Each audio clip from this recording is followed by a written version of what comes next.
The digital world moves fast, but real growth comes from real conversations. This is e-Coffee with Experts, where marketers and founders share what's actually working in SEO, AI, and digital growth. Grab your coffee and fuel your mind as we chat with top minds about their wins, struggles, and lessons you won't find in a blog post. Brought to you by Digital Web Solutions, we bring real talk to help you grow your business, one episode at a time. Let's get started.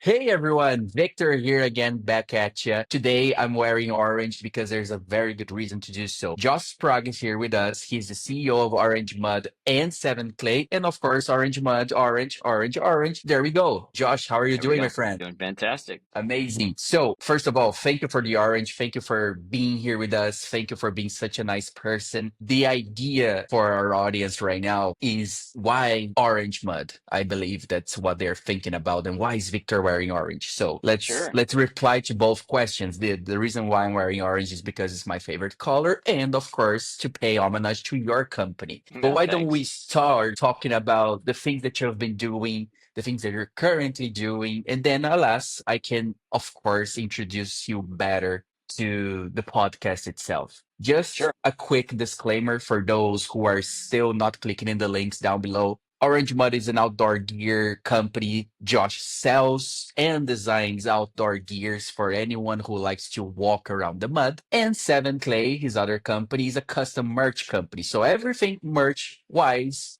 you know the man. Just click on the link down below, right below the like button, by the way, and you're going to be able to get in touch with Josh. Alas, Perfect. Josh, Yeah. please. Yeah. Orange Mud, we started 13 years ago in January 2012. And it was just because I wanted to make hydration packs better. I always, hated a lot of what was on the market. They were hot, they bounced, they squeezed, they were uncomfortable. And in many years racing, I used to buy all these packs and I just chop them up and make them to the way I wanted them, as soon as they're brand new. And then one day just thought, why not make our own? Yeah. And my middle name is Clay, and it's where this orange mud came from. So my middle name is Clay, and I failed at naming my child Clay because I thought it'd be really cool when my boy was born, or even my daughter. I tried to name her that, and my wife struck down both. I know the feeling. When I came up with this idea, I said, okay, well, I'm going to put my middle name in it, and it just didn't work. Well, with Orange Mud, it didn't work. So I bought the domain Seven Clay, back in 2012, long before I ever started that business. But it, as much as I liked Seven, my birthday month, July, and Clay, that didn't work as an outdoor brand. But Clay, through some few glasses of wine and thinking, it eventually evolved into Clay as a mud. Sometimes it's gray, sometimes it's black, sometimes it's brown, sometimes it's orange, and that's how Orange Mud So, came together. And it was just kind of that perfect, sticky, fun, easy. Everybody can spell it. Everybody knows what orange and mud is. true. And as far as the relevancy to an outdoor brand, what is Apple sell apples? They sell. No, they don't. So that's why I thought, why not? Orange Mud sounds fun, and it was playful, and that's the whole intent of our brand. And yeah, Seven Clay is kind of the same thing. Seven Clay is it's just about, it's a name that people can spell. And True. our business, we do mold marketing ideas into something that's going to be awesome. And I guess my birthday month is awesome, so that's where the seven, or maybe lucky sevens, comes in. That one, really, I'd have to come up with a good marketing script to tell you the reason why it really Ah, means come that. on, But but it is a good one. that's the reality. That is the It is reality. a good one. It's I think anymore, one of my biggest frustrations is trying to remember the name of a company. You see something, you're like, oh yeah, I like that. I like that. I'm going to look into that. Or you try to remember it, or somebody says like, hey, where did you buy that? I'm like, oh yeah, it's that company, Pink Shabby Bubble. Like, what? I'm like, Hmm. I really don't know how to spell it. Our company names you can spell. So I try to keep it simple. That's very nice. Yeah. That's a very nice background story. Thank you for sharing. Now, let's just walk into the idea of adventure and outdoor gear as a whole. Because you Hmm. see, what comes out of my mind, not sure if you know about the story, but Miyamoto, the creator of Pokemon, he decided to create Pokemon itself because when he was a kid, he was always catching bugs in his backyard. So Sure. that's how Pokemon came to be. Funny story, I know. But like Orange Hmm. Mud and Seven Clay, we know the naming, but do let us know. Are you like an adventure at the end of the day? Do you, or were you used to going outside and doing the outdoors gear? Because you said so. You Hmm. started Orange Mud because you felt the need for a better product. So Yeah. can I understand that you're still ongoing with hiking and going on the outside? Always, yeah. Too That's much nice. sometimes. Yeah, too That's much. oh, But my I've wife, met your my wife saying that it's too much yeah. sometimes. Yeah. Yeah, no, I think I broke her in. It took a long time, but I think now at this point she's realized that's just part of my DNA, and that was my argument for the longest time. Is how it's just the way I am. It's the way I've always been. Hmm. My family always Who called she me the fell in love Energizer with. Bunny. Yeah, right. Yeah, but my family always called me the Energizer Bunny growing up because I've always had just a lot of That's energy nice. and ready to go. It's people wake me up, Josh, you ready to go? Okay, sure. Where are we going? I'm in. But yeah, every day. I've always found whether it's work or play, I can go really, really hard for 3, 4, 5, 6 months. And then I may need like just a weekend off just to relax. And then I'm back and I go again. And like this Saturday with Easter, well, my son and I went fishing all day. Oh, that's But nice. Sunday we didn't do much. And it was nice because we normally have soccer every single weekend. So if there's ever a free second to Really? think about anything, it's probably already booked with soccer, with my children's soccer, and as they play on 4 soccer teams. My son's on 3, and my daughter's on 1, and so it's Okay. mayhem. But it was nice this weekend to have a little downtime, just chill and play my guitar and not do much else, and Oh, and that that's doesn't really happen nice. hardly ever.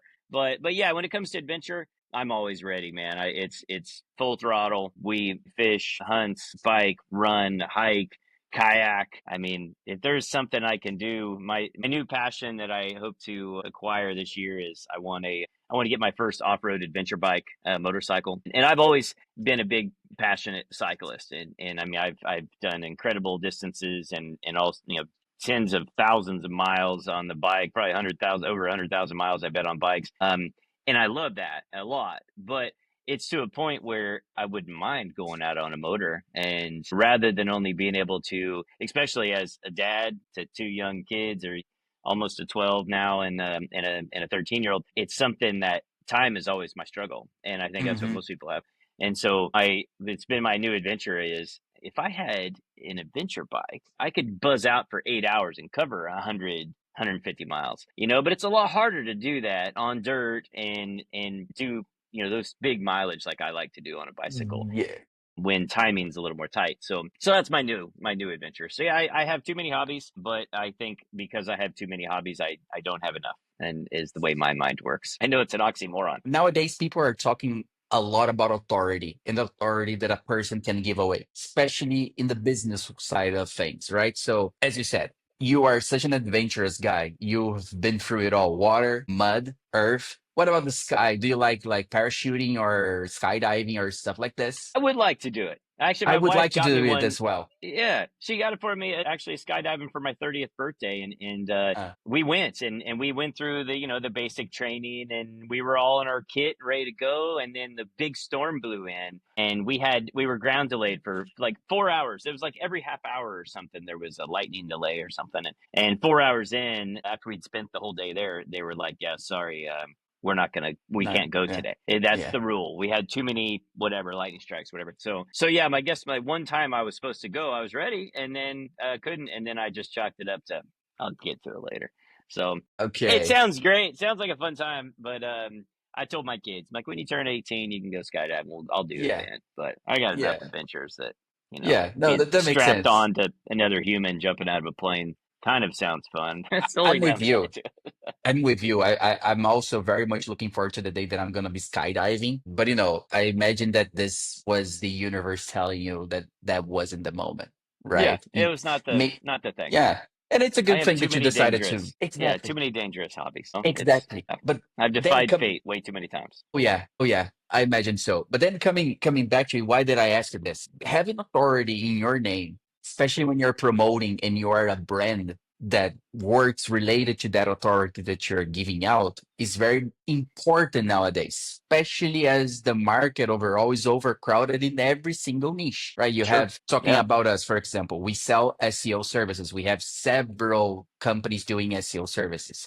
You Mhm. sell outdoor gear. I imagine that you have a very crowded market in the USA as well. So Sure. talking about the authority that you're sharing right now, people that are Hmm. watching us, they know that by buying from you, they can expect a good product because you know what it is a good product. So let Sure. me ask you this. How are you differentiating Orange Mud from the rest of the competition nowadays? Yeah, well, in the beginning, it started with really the pillars are durability is always number one. And so, Perfect. as an endurance athlete, it's something I've been out through an enormous amount of dangerous situations where if your equipment failed, you could die, and that would suck. Yeah. And so you really count on your equipment. So I don't ever. So it's a I always hate to throw the danger aspect in there when it comes to quality, but in today's cheapened world, everybody Mm. likes cheap stuff, and I refuse to ever do that. It's not that I'm trying to make it super expensive, but I'm not going to make something cheap because the last thing I ever want to have happen is somebody in a race that says, "Hey, you know what? My backpack broke and I couldn't carry the amount of fluids I needed. I got dehydrated, had Easter, whatever. There's something bad, or you ruined my race, Josh, because my pack. It's the last thing I Yeah. ever want to have happen, and it's something that because as a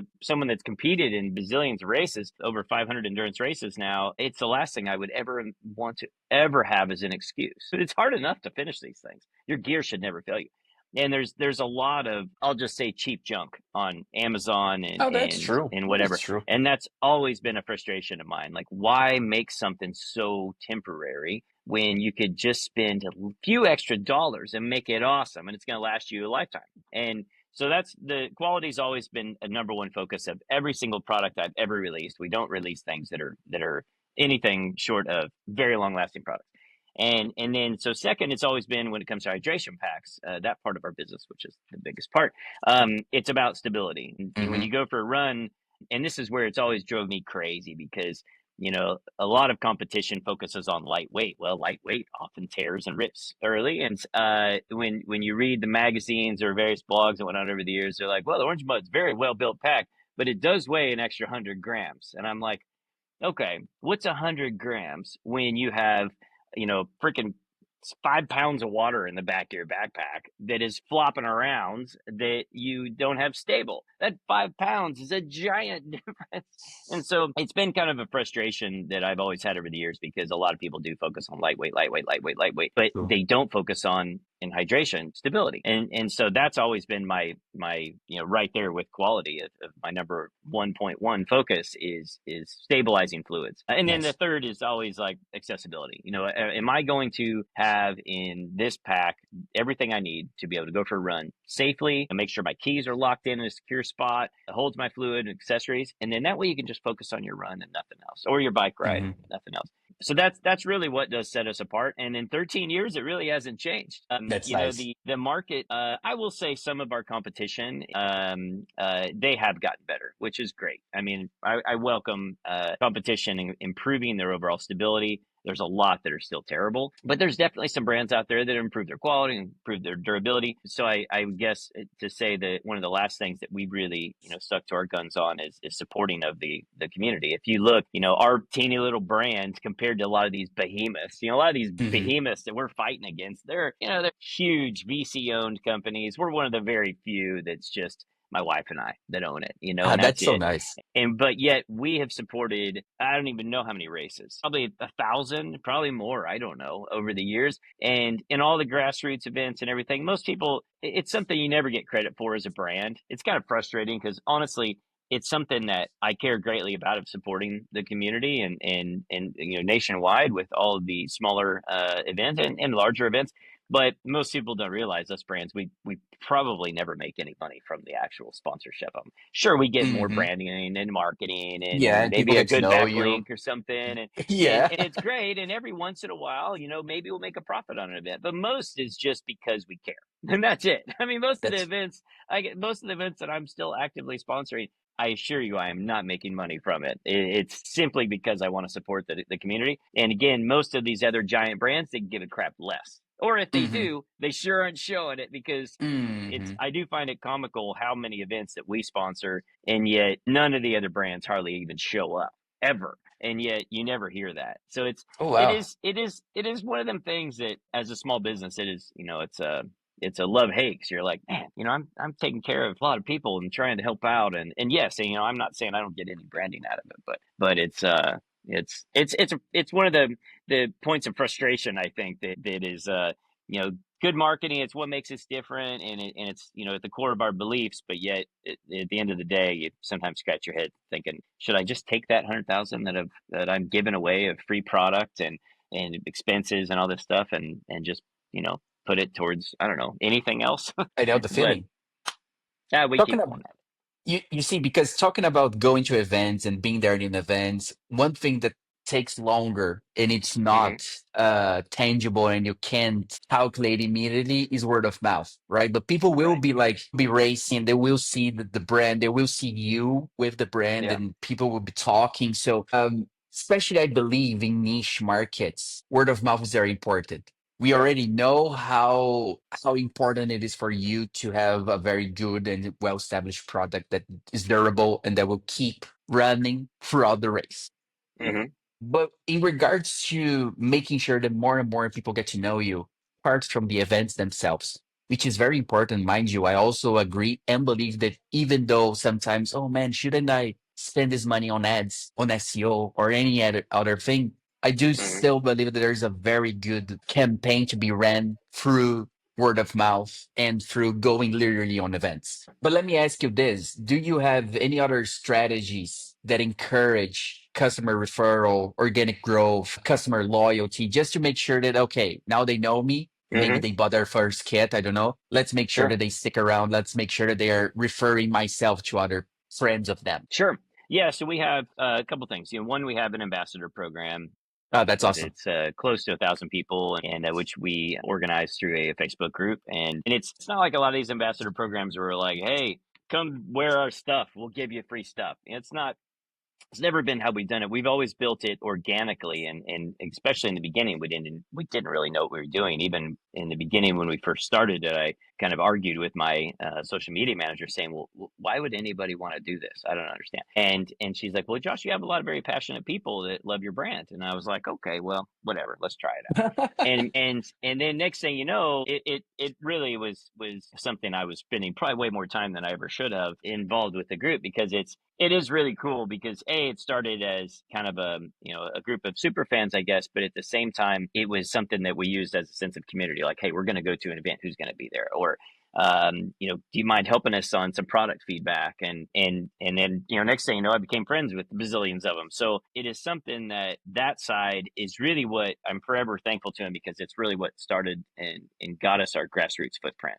And more than anything, but again, it was more than that. It was the additional marketing, it was the additional product feedback and everything. And I think ambassador programs, they kind of got watered down over the years, because so much of it became it became a business for them Hmm. almost. And I don't necessarily mean that they're trying to make money. I mean, some may, but it's more of the businesses demanded more of people, and we've never had that demand. My demand is this, and it's not a demand, but it is, we simply want to have good, happy people that are making a positive influence in the Perfect. community. That's it. And then that's it. And then to be a part of our ambassador program, you have to already have one of our products. So we're not Hmm. buying you. That's not my Hmm. intent. There's Hmm. no, and we don't kick people out unless, you're doing something really bad. And Yeah, it's pretty rare. It's something that we just wanted to have, an organized group to be able to try to give back as much as we could to people. And so it's been an amazing thing. And again, ambassador programs have kind of weakened a bit over the years, just because of, I think, hmm, some businesses going at it wrong, in my opinion. But that's we're true. still going strong. And then the other side, we use Klaviyo, and we have a lot of automations that are set up in the back end. Now, a lot of it are going to be automated thank yous that are coming from me personally. And so, yes, one could argue, oh, it's not genuine because it's an automation, but we have fun, Uh, playful, creative things that are messaging people and saying, thank you for your first purchase. Thank you for your second purchase. Thank you for the third. And that's it. now, the difference, and this is where I will say, and a lot of people even tell me, they'll message in, they're like, I know this is an automation, but this is the funniest thing I've ever seen. And the cool part about that to me is that, and I would hope people would appreciate it, is that from there I do respond, and I respond to every single one. I may be a little slow sometimes. We get an incredible amount of email, but I do respond to every single one. And I think that is something that, it's just something I care about. It's why I go to events, and I personally like to go to a lot of events, and because I like to talk with people and see, Sure. okay, my pack doesn't fit you, and this is because why. And I see it, so I can make adjustments. Or I want to hear what you love about the pack. I like hearing people tell me, like, man, I love your products, but I wish it did this. I'm like, well, did you know it already does? It's just, it's in the zipper. Just, you find a lot of That's feedback from nice. people, when you're at events or when you actually communicate with people, which seems weird, but in today's world, again, I think it's what makes us, stand out. Like if you call Hmm. Orange Mud, my wife will answer the phone. If she doesn't leave a message, she will call you back. She's the only Hmm. one that does, that answers our phones. If you message us with questions, we actually respond. We've got a chat, we have emails, and we actually respond. Most companies don't do that, and they haven't done that for years. So it Hmm. is something that as simple as it is, I would say simply because we actually engage and we actually respond to people, it makes us very different. Because most It things, does. you only have a bot. That's all you get to chat with. Good That's luck. true. And That's here true. we're only selling you a backpack, and you can message us and reach out and call us, talk to us for hours, for years, and we don't even care. That's totally fine. God, I'm sure you can appreciate, you spend probably a lot of money with all kinds of different companies, and yet you probably can't get somebody on the phone so to solve a problem. But yeah, so I think those are kind of some of the pillars that really makes us unique. We care about the community genuinely. If somebody has a problem with one of our packs, can't make it fit right, we'll customize it. I have two seamstress. We'll build it to make it fit. If you have a larger Yeah. frame that our packs won't fit, we'll literally customize it to make it fit you for free, and we don't even charge for it. And it's those type of things that good luck getting that from somebody else, because they're just buying something they designed and bringing it in. They don't care. So yeah, Let me few ask you things. this. Talking about these events that you go, the races that you go, for example, is this all over the USA? It is. Now, I will say that it just comes down to logistics. In the beginning, it was a good bit in the Midwest, a good bit in the West. We've always kind of sucked to be on the East Coast or even the Northwest. But it just came down to logistics of where my resources were. And there Mm. are so many events now. It's unbelievable. There's probably this weekend, there's probably 100 events here in Austin. Oh, And wow. ones that fit our demographic aren't as many, but there's probably two this Hmm. weekend, and two the next weekend, and two the next week. And the inflation ever really since COVID has just been so great that it makes it really really expensive. And it's the inflation everywhere. A lot of events are like, well, we want $3,000 for you to come here, and I'm like, okay, well, $3,000 to pay you, and then $3,000 of travel, and the freight and hotel, everything. It makes it to where we have finally taken a big pullback from a lot of events over these Hmm. past 2 years, just because it's hit on every level. But so yeah, anymore there are a lot of races I'm very passionate about that I still go to, and like Unbound Gravel in Kansas, I personally go to because it's in the roots of where I grew up, and I love the race. And, the Hawk Trail Run in Lawrence, Kansas is one of my favorite runs. I ran their marathon, 50 mile and 100 mile, and I just love the people and everything about that event. And I try to go there as much as possible, and it's not about making money either. It's because there is at the heart of our audience, and it's just a fun group of people. And like the Leadville series, I love. I have a guy that manages that for me now, but it's something that I will always make sure we have somebody there because it's great. So we definitely Hmm. have some that we just go above and beyond to go to, at all costs. Uh, but yeah, we try to spread out. It is tricky. And you're just one, you and your wife, you're just one, two people, Yeah, right? yeah, So we're you can't small, be right? everywhere at all times. Yeah.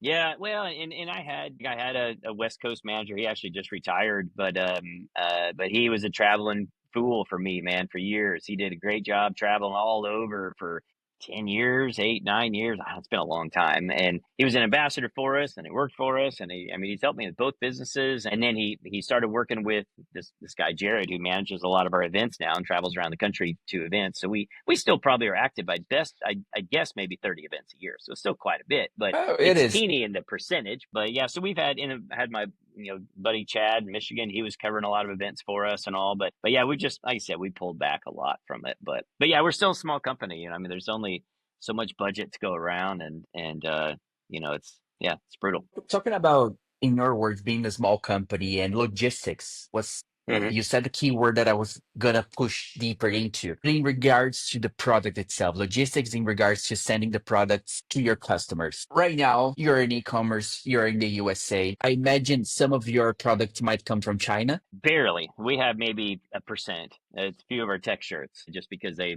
kind of own that market more than the rest. But we are Uh-huh. actively working on backup sources there, and I do have some other sources, but we're actually looking to shift some of that to Costa Rica and Vietnam, but no, Vietnam is where I produce all my backpacks and all my pretty Oh, much okay. all my core products. So we haven't we had some scares with the current tariffs. We do have an additional 10% on that global surcharge, and that hits pretty much all Mm-hmm. 90 countries Mm-hmm. involved, or I think it does hit all 90 countries. But so that part still sucks, even to a consumer that may not be as fully aware. You still have your duty rate, and then you have your tariffs. So like our backpacks have a duty rate of 18%. And so everything that Okay. comes in is going to be 18%. And then we also now have a plus 10%.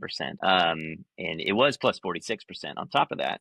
But that part got waived for Vietnam, at least for now. Yeah, development in China. I was working with a new sock supplier over there. And because my other merino wool sock supplier just went, they vanished. I don't know what happened. Oh, wow.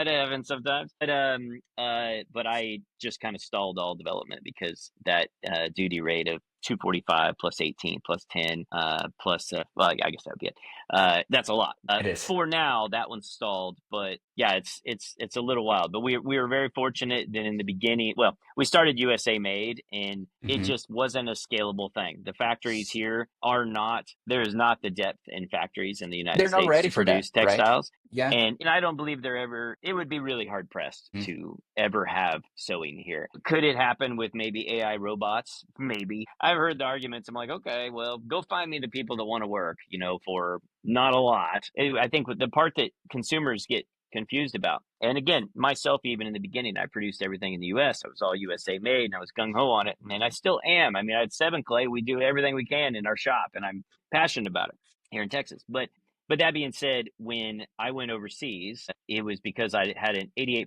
88, I think it was 88% cost of goods increase over the first 2.5 years of being in business. And as is, it was expensive. And consumers often tell us like, well, I'd love to buy American made. I'm like, well, will you pay Mm-hmm. 300% more? And then can we get all my competition to do that? And those are Mm-hmm. the two pieces. Those are two very big pillars that you have to solve. One, all competition now needs to produce in America, or at least go with that same MSRP point. And and as is, people are like, oh god, your backpacks are so expensive; they're $150. I'm like, a pair of shoes is $150 or $200, and it's only going to last you a few months. Mine is going to last you probably a lifetime, You can and it can become a it's insane. heritage, right? You can Yep, give it and to next generation. Yep. And so when I was producing in the US, I had no export model. I had people Uh, all around the globe reaching out all the time. Like, hey, I've been reading all this great stuff, your brand. I want to carry your products. We had a few countries that were carrying our products in the beginning, but it didn't work because the math didn't work. I didn't have the margins to give them because I'm producing in the US. I didn't have this wholesale margin. I barely had enough margin to sell to retail stores in the United States. And then so I ended up going overseas. And when I did that, I'll never forget my meeting because it was when it was the end of the year in 2014 or whatever it was.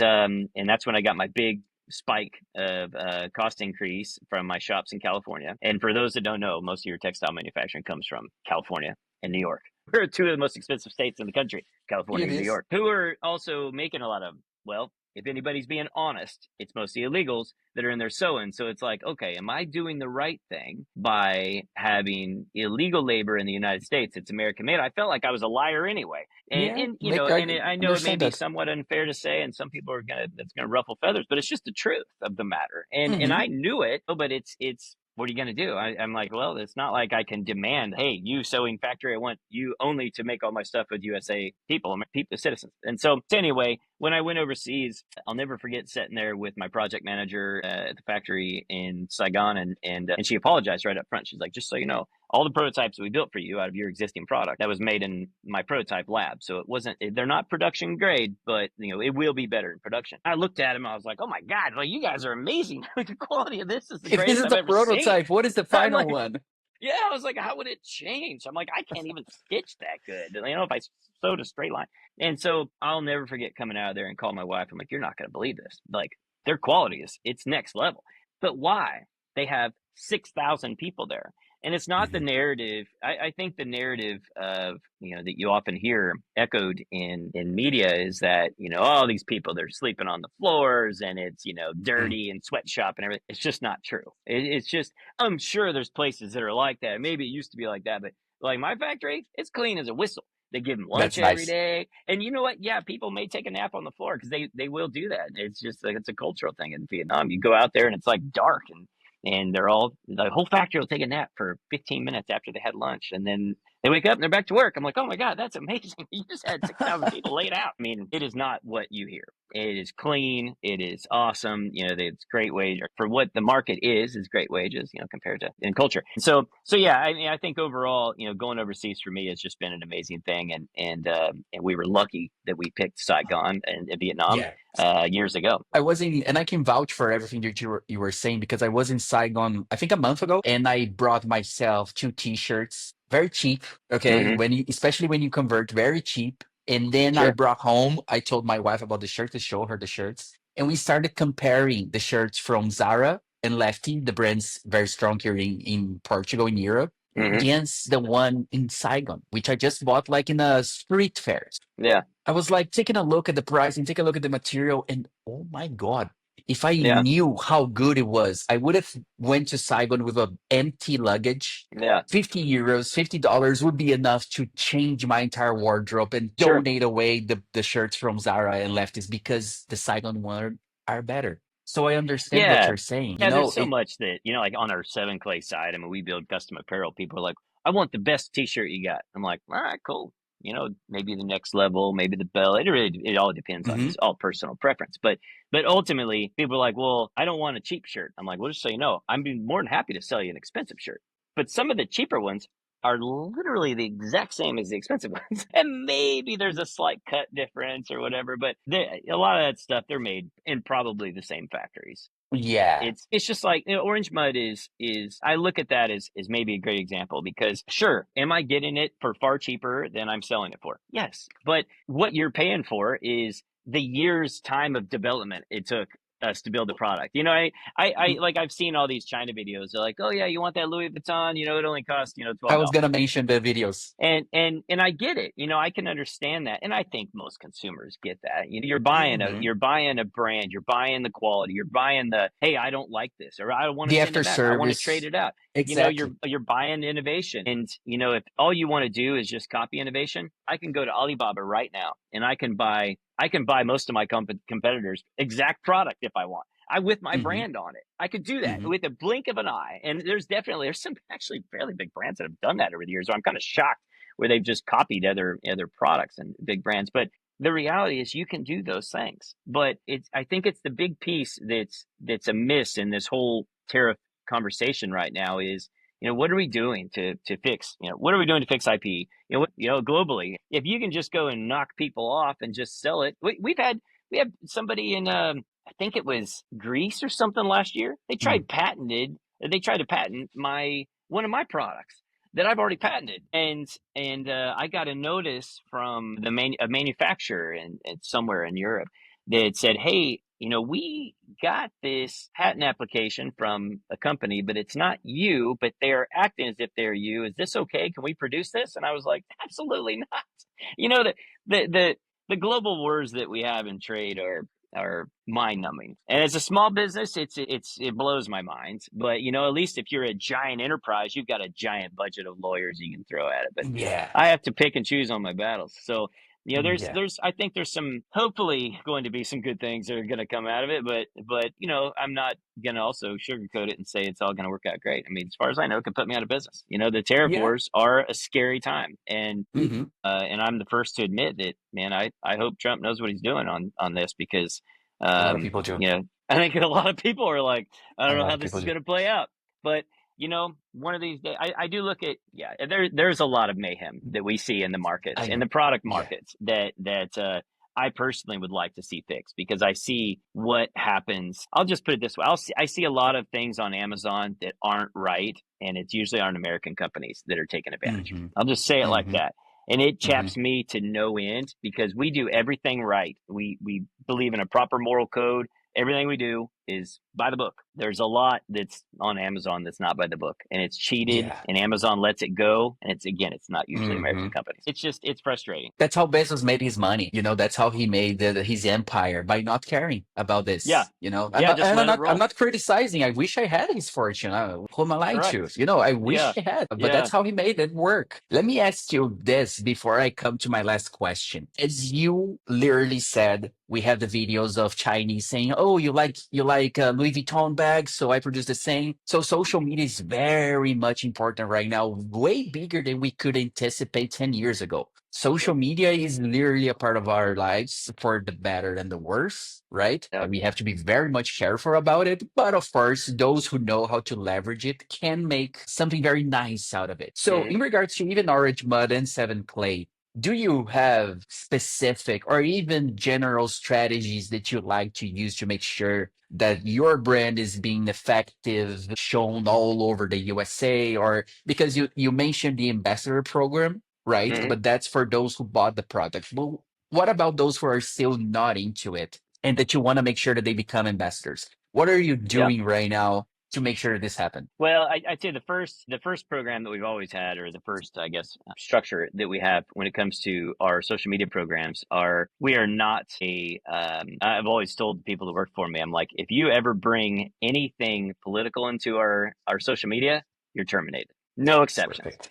That's And perfect. I'll never forget. My sister brought up one, and she works for us too, and she's awesome. And she works in both businesses. But she brought up one night, like, Josh, we need to post, and we need to post about X, right? And I was like, Mhm. if you do, you're fired. And I'm not kidding. I'm like, I love you, but no. And the reason why is I believe we all have enough stresses in our lives. Oh, My yeah. whole objective of Orange Mud is to get outside and enjoy. That's it. I don't want anything else. I don't want you to think of me as a Democrat or Republican. That's not what I want. And Hmm. or supportive of this or supportive of that and whatever.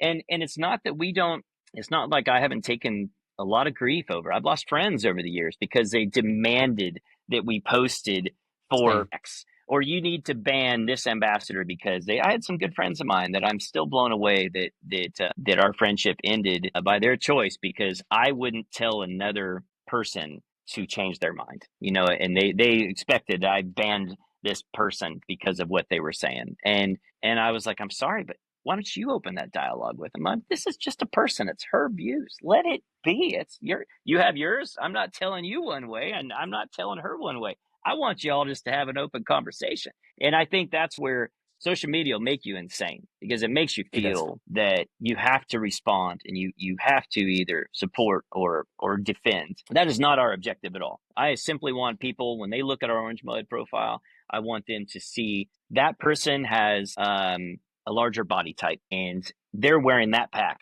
Cool. I have a larger body type that looks like me, and that pack looks like it will fit me. Message that person, or message Hmm. us. Say, hey, would you mind connecting me with that? We have that strategy. We want people to figure out how in the heck can I get outside and run. I don't care if you weigh 500 pounds or if you're 80 pounds. It doesn't matter if you're 3 foot tall or 7 foot tall. Message us will help, or look at our social media. You'll find examples of everybody, every shape and size. That's our strategy, and always has been. Seven Clay, it's about quality, quality, quality, quality, quality, quality, and attention to details, and that's it. We have no political motives. We have no agendas. That's not how we operate. And I wish more brands were like that. I'm sure Yeah. there's going to be people that are going to watch this like, Josh sucks, and I'll never support his company simply because we've had people tell me that, like, Josh, you suck because you're not taking a position. You have a position. I'm like, no, no, that's not it. It's because I Yeah, I care agree about with you. everybody getting outside. I'm not trying to tick off this 50% or that 50%. I just want everybody just to get along. And of course, in today's world, it's hard, but I believe ultimately when it comes down to it, if you meet somebody on the trail, I don't care what political views you have, you're both happy that you're out there and you're going to be nice Yeah. to that person. But on Yeah. social media, when you can see somebody's background and then you may choose to not like them. But I've never met somebody on the trails where I'm like, rarely have I ever met somebody on the trails where I'm like, that person is an asshole. It just doesn't happen. It's like, hey, that guy was nice. That guy was nice. It's that simple, right? So we look at social media the same way. I think there are lines that shouldn't be crossed. And for example, oh, that guy, he likes to do weird stuff with animals. That's Yeah, weird. That's right, okay. I'm not going to be friends with that guy. I can't, right, I can't. right. But in regards to politics, even especially, you said it exactly how I think about it. If I were to behave like a lot of people want everyone to behave, like to take a stand, I Hmm. wouldn't be talking to my father because he has an opposite view of those that I have. But whenever he calls me and he knows that we are opposite in the spectrum, he Hmm. starts talking about politics. I'm like, yeah, dad, for sure. What a Sure. PDA. So how's grandma? You see, so I Mhm. just I just try myself the best to forget or at least to ignore the political side of things because I don't want to break a relationship. I'm talking about my father, but there are several examples, as you said, friends Sure. who Yeah. haven't lost a friend during COVID because of vaccination, because Mhm. of something that the president said, even back in Brazil. A lot of, you see, we are in this chaotic moment with a lot of war and conflict, right? It shouldn't be in our lives as well with the friends that we gather, with the friends that we're meeting. Sure. Let the other big guys, the true politician, the big companies, let them fight amongst themselves. We're just trying to enjoy ourselves in a hiking, enjoy ourselves in Easter, enjoy ourselves in the internet. So I 100% agree.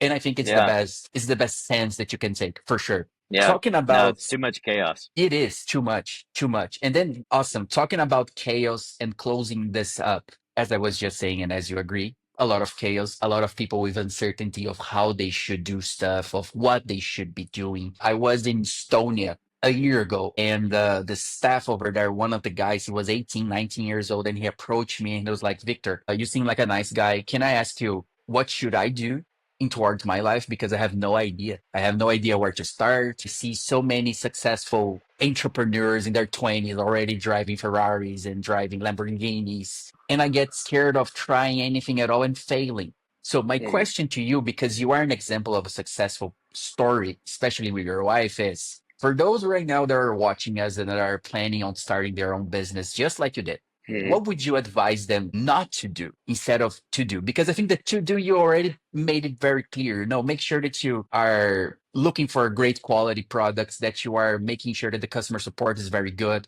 that you have Mhm. passion towards it because you do have the passion. As I said, you have an authority under it. But what Mhm. would you advise them? Maybe something that you did in the past and that you saw as a big mistake and you would never do again. What would you Yeah. advise them not to do whenever they're starting their own business? Yeah, so they wrote a book about me, Traction by Gabriel Weinberg, Mm. and I say it jokingly because they didn't write the book about me, but I read the book about 2 years after we started our business, and everything he said in there that you shouldn't do, I did, like literally everything. It was like a checklist. I was actually driving for like a zillion hours, listening to the book in one stretch, driving to Texas from California actually, and I'm like, That's a long run. I did that. Dang it. And then like he goes on to the next subject. So first off, don't quit your day job until you have a business that is for sure viable. I Hmm. didn't quit my day job for the first couple of years, and when I did quit that year, our net profits were only 20 grand.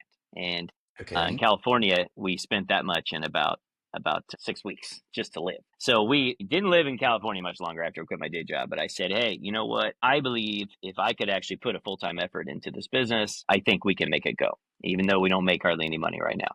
But we had money set aside, and that was a big deal. And I told my wife, I said, we had 100 grand set aside. I said, we got a Hmm. 100 grand. If we go through all that, I go back to work. And Hmm. so we sold our house. We actually moved to Colorado, and sold our house in California, moved to Colorado, and we got down to like I think it's $17,000 or $18,000 in the bank account. I'm like, I think I can pay myself enough to barely live this year. So I did cut myself a check that third year, just enough to basically cover some expenses. But it was something that I really can't impress upon people enough. It takes a lot of money to get a business off the ground.